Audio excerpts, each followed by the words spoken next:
Hi friends, part ஒன்லேயே பார்த்துருப்பீங்க. இது part 2 அதோட கண்டினியூ வீடியோ தான் இந்த வீடியோ.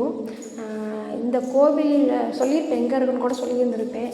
இந்த கோவில் பக்கத்தில் உள்ளவங்க எல்லாருமே இந்த கோவிலுக்கு வந்திருப்பீங்க. தெரியாதவங்களுக்கும் இந்த கோவில் நான் காட்டுறேன். நீங்களும் ஒரு டைம் வந்து விசிட் பண்ணி பாருங்கள். இந்த கோவில் எப்படி இருக்குன்னு உங்களுக்கே ரொம்ப பிடிச்சிரும். எனக்கு அது மாதிரி தான் பிடிச்சது. இந்த கோவில் அவ்வளோ இதாக இருந்துச்சு.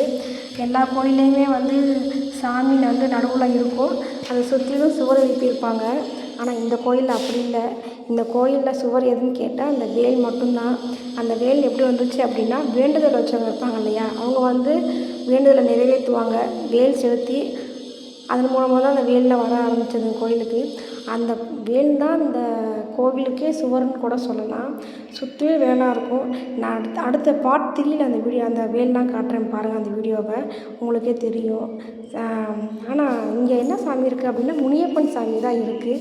மெயினான சாமி அதுதான். பயங்கரமான உட்புறமான சாமின்னு கூட சொல்லலாங்க. அப்படிப்பட்ட சாமிங்க அந்த சாமி. பார்க்கவே பயங்கரமாக இருக்குங்க அந்த சாமி. சாமிக்கு வாங்கிட்டு வந்து விளக்கு போடலான்னு சொல்லிட்டு விளக்கு வாங்கிட்டு வந்தோம். விளக்கு போட்டுருவோம். அந்த இடத்துல விளக்கு போட்டோம். காற்று பயங்கரமாக இருந்ததுனால விளக்கு வந்து இது பற்ற வைக்க முடியல. அதாங்க இடத்த மாற்றி விளக்கு போட்டோம்.